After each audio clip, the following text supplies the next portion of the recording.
భారత్ పాకిస్తాన్ల మధ్య ఉద్రిక్తతలు కొనసాగుతున్నాయి. పహల్గాం దాడికి పాల్పడ్డ ఉగ్రవాదులు ఈ ప్రపంచంలో ఎక్కడ దాక్కున్నా వదిలిపెట్టే ప్రసక్తే లేదని ప్రధాని నరేంద్ర మోదీ ఖరాఖండిగా చెప్పేశారు. ఉగ్రవాదాన్ని పెంచి పోషిస్తోన్న పాక్కు ధీటుగా బదిలిస్తామన్నారు రక్షణ మంత్రి రాజ్నాథ్ సింగ్. ఉగ్ర దాడిలో పాల్గొన్న ఏ ఒక్కడిని కూడా వదిలిపెట్టే ప్రసక్తే లేదని, ఆ దుర్మార్గుల్ని వెంటాడి వేటాడుతామని తేల్చి చెప్పేశారు హోంమంత్రి అమిత్ షా. ప్రతిపక్షాలు కూడా పాక్పై తీసుకునే ఎలాంటి చర్యకైనా ప్రభుత్వానికి మద్దతిస్తామని, దేశ రక్షణ విషయంలో రాజకీయం చేయమని చాలా స్పోర్టివ్గా స్పందించాయి. ఉగ్ర దాడికి నిరసనగా భారత్లో ప్రతి ఒక్కరి రక్తం మరిగిపోతోంది. భారత్ తమపై దాడి చేయడానికి సిద్ధంగా ఉందన్న సమాచారం తమకి ఉందని చెబుతోన్న పాక్ తాము కూడా యుద్ధానికి సిద్ధమని పైకి మేకపోతు గాంభీర్యం ప్రదర్శిస్తున్నప్పటికీ లోపల వణికిపోతోంది. పైగా అణ్వస్త్రం ప్రయోగిస్తామని బ్లాక్మెయిల్ చేస్తోంది. పహల్గాం దాడిలో తమ ప్రమేయం లేదని పాక్ వాదిస్తోంది. ప్రపంచ దేశాల్ని నమ్మించే ప్రయత్నము చేస్తోంది. కానీ ఆ దేశ నేతలే తమ దేశంలో ఉగ్రవాదం ఉందని ఒప్పుకుంటూ ఉన్నారు. అమెరికా, బ్రిటన్ లాంటి దేశాల కోసం తమ దేశం ఉగ్రవాదాన్ని పెంచి పోషించిందని రక్షణ మంత్రి ఖవాజా ఆసిఫ్ కొద్ది రోజుల క్రితం చెప్పారు. రీసెంట్గా బిలావల్ భుట్టో కూడా ఈ విషయాన్ని ఒప్పేసుకున్నారు. మొత్తానికి ఇండియా పాక్ల మధ్య ఉద్రిక్తత రోజురోజుకు పెరిగిపోతోంది. ప్రపంచ దేశాలు కూడా భారత్ పాక్ల మధ్య జరుగుతోన్న పరిణామాల్ని చాలా నిశితంగా గమనిస్తూ ఉన్నాయి. పాకిస్తాన్ అంటేనే అక్కడ ఆర్మీ తిరుగుబాట్లు. స్వతంత్రం వచ్చిన తర్వాత ఈ 78 ఏళ్లలో సగానికి పైగా ఆర్మీ పాలనలోనే ఉంది. ఎంజీ రావు గారు, సాధారణంగా మనం ఉగ్రదాడులన్నీ కూడా ఆర్మీ పాలనలో ఉన్నప్పుడు ఎక్కువగా జరిగాయి. సో ఇప్పుడు అసిమ్ మునీర్ మాట్లాడిన తర్వాత ఈ అటాక్ జరిగింది.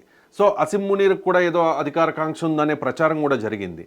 సో అంటే ఇది అంటే పాకిస్తాన్ త్వరలో ఆర్మీ పాలనలోకి వెళ్ళబోతోందన్న దానికి ఇదేమైనా సంకేతమా?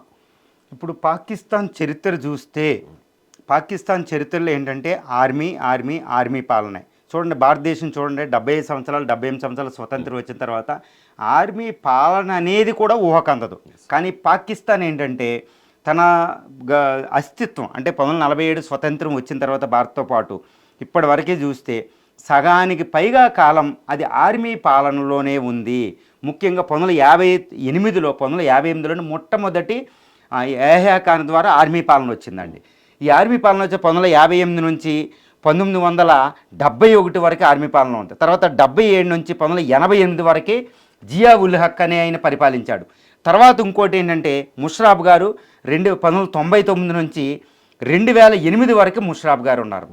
మనకి ముఖ్యంగా 4 యుద్ధాలు జరిగినాయి. మీరు అడిగిన క్వశ్చన్ ప్రకారం 4 యుద్ధాలు జరిగినాయి. ఫస్ట్ యుద్ధం అయితే 1947 పక్కన పెడదామండి. 1965లో ఆర్మీ జనరల్ యహ్యా ఖాన్ ఉన్నప్పుడే ఇక్కడ యుద్ధం జరిగింది. 1965లో 71 కూడా యహ్యా ఖాన్ ఉన్నప్పుడు జరిగింది. రెండు యుద్ధాలు ఆర్మీ పాలనలో ఉన్నప్పుడు జరిగింది.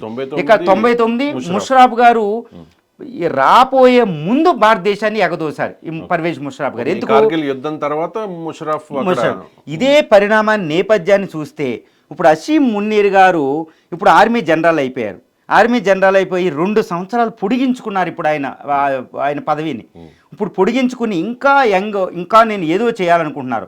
పాకిస్తాన్ అస్థిరత్వం ఉంది, ఆర్థికంగా సంక్షోభం ఉంది, ఎప్పుడు పాకిస్తాన్ ఉండేది.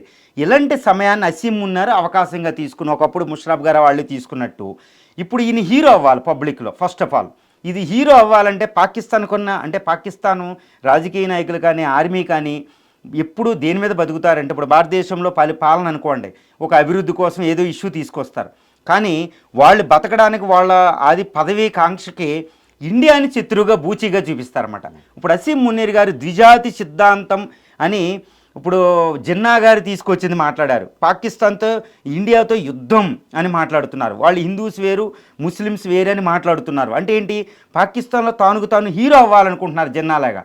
సో ఇది ఒకప్పుడు ఆర్మీ జనరల్ చేసినట్టు ఒక ఇండికేషన్ అనమాట, ఒక సూచన.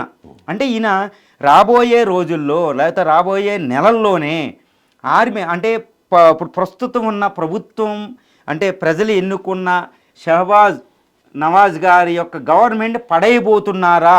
ఎందుకంటే అంతకుముందు 1947 నుంచి అవే జరిగినాయి, జియావులు ఒక ముషర్రాఫ్ వీళ్ళు చేసి. కాబట్టి అసీం మున్నీర్ గారు పోకడ చూస్తే, ధోరణి చూస్తే, ఇప్పుడు పహల్గాం అటాక్ ఆయన మాట్లాడిన విధానం చూస్తే ద్విజాతి సిద్ధాంతం తప్పనిసరిగా ఈయన కూలగొట్టి మళ్ళీ ఆయన ఆర్మీ రూల్ తేవడానికి ప్రయత్నం చేస్తున్నారు అనేది సుస్పష్టమైంది. అసీం మునీర్ పాక్ ఆర్మీ చీఫ్ ద్విజాతి సిద్ధాంతం, కశ్మీర్ మా జగ్లర్ వైన్ అని మాట్లాడిన 4 రోజులకే ఈ దాడి జరిగింది, ఉగ్ర దాడి.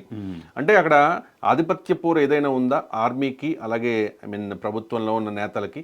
ఎందుకంటే నవాజ్ షరీఫ్ ఆల్రెడీ షెహబాజ్ షరీఫ్ వాళ్ళ బ్రదర్ ముషరాఫ్ చేతిలో ఒకసారి ఎటువంటి చేదు అనుభవానికి గురయ్యారో అందరికీ తెలుసు కదా.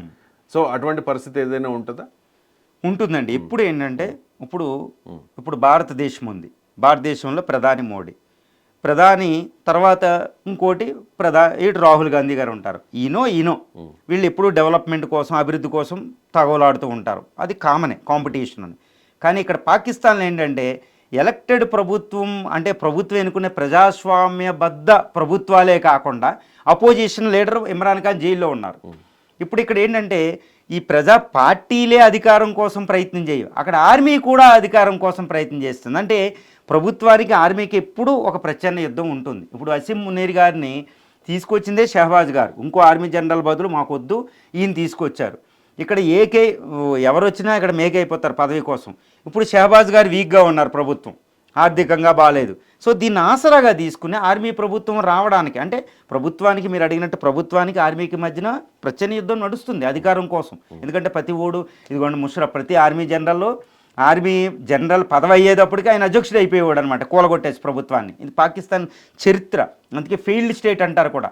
అది ఒక ఫెయిల్డ్ స్టేట్, ప్రజాస్వామ్యం లేదు, ఆర్థికంగా బాగలేదు, అందరితో తగులు, ఏ దేశంతో చూసినా అదే, అసలు అస్తిత్వం లేదు, ఇదంతా ప్రాబ్లం.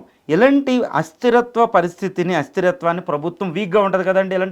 ఇలాంటి టైంలో ఆర్మీ జనరల్స్ ఏం చేస్తారంటే మేము అధ్యక్షుడుగా కూలగొట్టేస్తారు.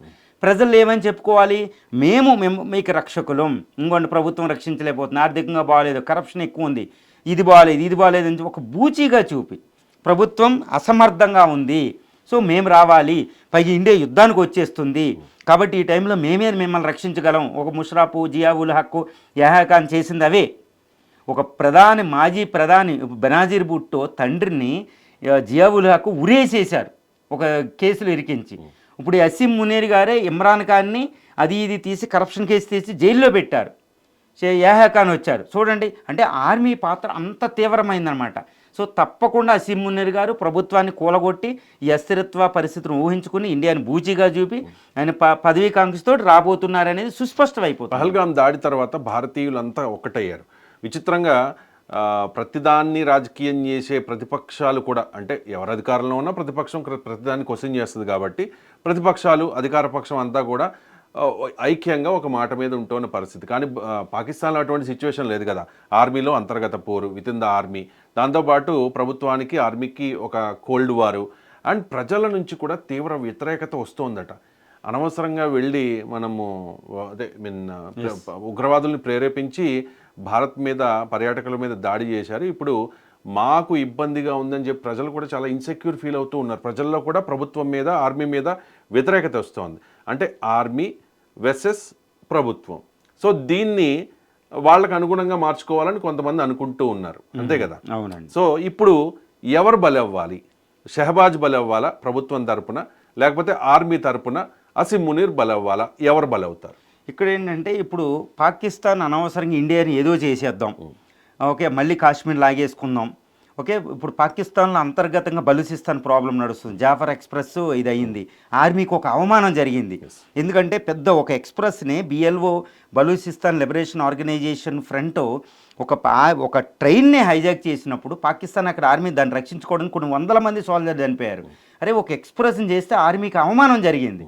ఇప్పుడు ఈ విధంగా అక్కడ తాలిబాన్తో గొడవ అవుతుంది, ఆర్మీకి అవమానం, ప్రజల్లో అవమానం, ప్రభుత్వం చూస్తే పరిస్థితి బాగాలేదు. సో దీన్ని తప్పించడానికి, డైవర్ట్ చేయడానికి ఆర్మీ ఏం చేసింది, పహల్గామ్ తీసుకొచ్చింది అసీం మునీర్ ఆర్మీ చీఫ్.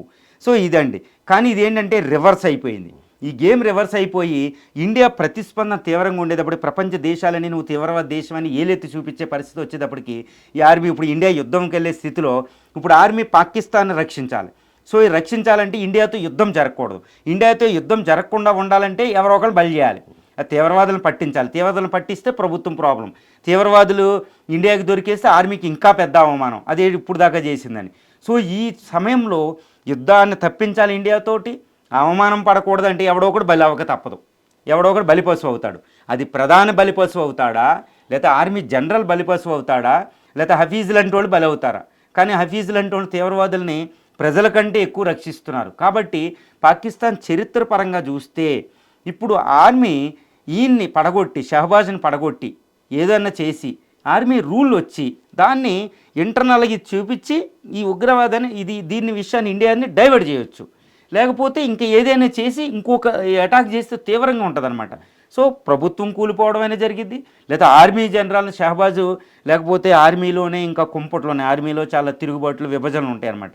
ఇందులో ఇంకొక, ఎందుకంటే ఆర్మీలో వాళ్ళకి సింధు ఆర్మీ నుంచి వచ్చిన వాళ్ళు సింధు వర్గం అని ఒకటి ఉంటుంది, ఇటు పంజాబ్ నుంచి వర్గం అని ఉంటుంది. మొత్తం ఆర్మీ అంట సింధు పంజాబ్ స్టేట్ల నుంచి ఎక్కువ వస్తారు వాళ్ళకి. సో సింధు నుంచి వచ్చిన వాళ్ళు ఉంటారు, పంజాబ్ నుంచి వచ్చిన వాళ్ళు. ఈయన పంజాబ్ నుంచి వచ్చాడు. సింధు ఆర్మీ జనరల్స్ అక్కడ మేజర్ జనరల్ ఎవరైనా ఈయన తప్పించవచ్చు, ఈయన చంపేసి ఈయనే బలిపశువుని చేసే అవకాశాలు మాత్రం సుస్పష్టంగా ఉన్నాయి ప్రభుత్వం కంటే. కానీ పాకిస్తాన్ చిన్న దేశం అయినా ఆర్మీలోనే ఇన్ని రాజకీయాలు ఉంటాయి. కానీ ఇండియన్ ఆర్మీ ఎప్పుడు కూడా పాలిటిక్స్ లో ఎంటర్ అవ్వదు. మీకు భారతదేశం ఏంటంటే ఒక అద్భుతం. భారతదేశంలో ఆర్మీ ప్రభుత్వం వస్తుంది, ఆర్మీ తిరుగుబాటు చేస్తానే ఒక ఊహ కూడా ప్రజల్లో రాదు 75 సంవత్సరాలుగా. అందుకనే it's a credible, one of the best democratic ప్రజాస్వామ్య దేశం అని మనం పిలుస్తాం. అది భారత రాజ్యాంగంలో సమస్థితిస్తారన్నమాట. ఆర్మీ వెళ్ళి తిరుగుబాటు చేసినా మనకు పారామిలిటరీ ఫోర్సెస్ ఆర్మీ అంత ఉంటాయి, దాని ద్వారా ఆపొచ్చు. అందువల్ల భారత రాజ్యాంగంలో ఒక అద్భుతమైన మెకానిజం ఉంటుందండి. ఆర్మీ తిరుగుబాటు చేస్తే పారామిలిటరీ ఫోర్స్ హోమ్ మినిస్ట్రీ కంట్రోల్లో ఉంటాయి. ఆర్మీ త్రివిధ దళాలు ఉంటాయి. త్రివిధ దళాలు తిరుగుబాటు చేస్తే పారామిలిటరీ ఫోర్సెస్ ద్వారా ఆపేస్తాం. ఒక చెక్స్ అండ్ బ్యాలెన్సెస్ ఉన్నాయి. కానీ మన ఆర్మీలో ఏ జనరల్ కూడా నేను ఇది ఎంపీని అవ్వాలి, ప్రెసిడెంట్ అవ్వాలి, ఇలా పాకిస్తాన్ లాంటి పరిస్థితి ఉండవు. ఒక అద్భుతం అని చెప్పాలి. అందుకని అద్భుతమైన ప్రపంచంలో ఒక అద్భుత ప్రజాస్వామ్య దేశం భారతదేశం.